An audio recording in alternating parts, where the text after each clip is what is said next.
In this video, we will be talking about handling loneliness as a teen and young adult. You will learn what lonely is and strategies to manage your loneliness. My name is Farhana and I'm a teen life coach working with teens and young adults. This is the place where I give you answers to questions that sometimes you don't even want to ask aloud. Or if you're in situations where you think, OMG, what do I do?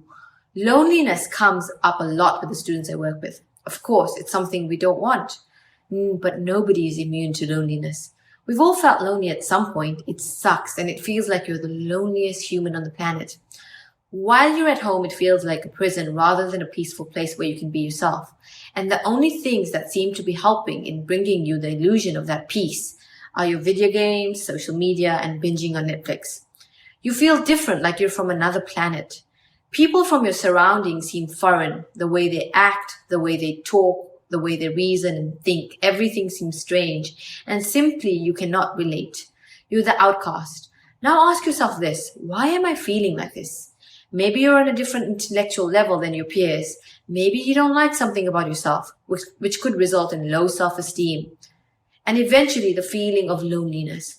Or maybe you simply haven't accepted yourself, because when you start being real with yourself and truly accept yourself in the present state, then you can make a move and start working towards those updates that you've been dreaming of possessing.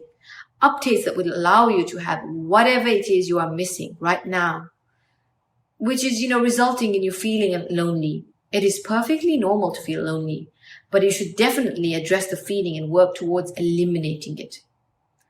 What do we have to remember, though?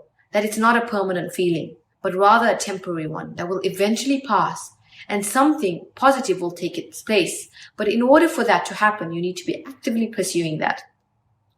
We all have this deep, innate desire to connect with other people. We want authentic, deep relationships with other people. It's just one of those things that makes us feel very full and happy and add to the beauty of life. Loneliness is that feeling when you don't have those relationships in your life. But we have to remember it's just a feeling.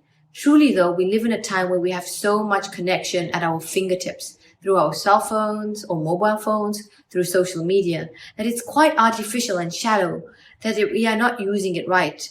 Two things we need to understand about loneliness. One, there is a difference between being alone and lonely. When you are alone, you may choose to be. You want to be alone with your thoughts, and that's okay. When you are busy, you need to be on your own to get things done. Often we are judged for being alone. Now, I've always been the type of person who can go for a movie by myself. I can go to a restaurant by myself. It doesn't concern me what are other people thinking about it, because it's the way I frame it. I'm going out on my own to enjoy a good time. In fact, we can reframe the times we are alone and cherish your alone time as special times you get with yourself.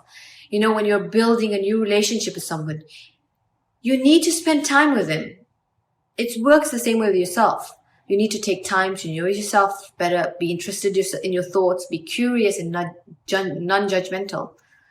Intentionally take yourself out on a date. You can reframe it to say that being alone doesn't necessarily mean people don't want to spend time with me. This will really help you with the whole sense of loneliness. You start to love yourself, love time with yourself. It's also recognizing that other people feel alone too. I've worked with so many teens who admit the feeling. They feel alone all the time. They've got no friends. That's the thing with loneliness. It makes you feel like you're isolated, like no one is experiencing this, and that you're going through it on your own. On a deep level, all of us suffer from the safe sense of inadequacy and fear, worry, and anxiety. It's not fun, and I wouldn't choose to have it. Yeah, it's a feeling in your body. For me, it feels heavy too. The second thing about loneliness is those thoughts we have. When we see other people are good friends, that means they don't want to hang out with me. We all need to remember having new friends doesn't take away from the old friend. I remember when I was in university, I was insecure. My best friend made friends with another friend, and I would get really upset and I'd say things like, you've known me longer. And in reality, though, if I'd embraced it, I would have made a new friend too. By making it an issue, it created tension in the friendship that didn't need to be there. It doesn't take away from you as a friend. So the jealousy and scarcity mindset where we almost think there aren't enough people in the world, we have to remember that loneliness is just a feeling and it's temporary.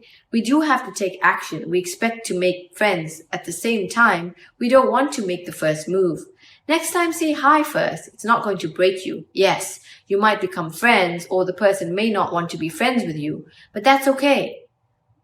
That's all for today. I'll see you next week to share another episode. Please subscribe and share. If this has been helpful, remember you are growing, you are worthy,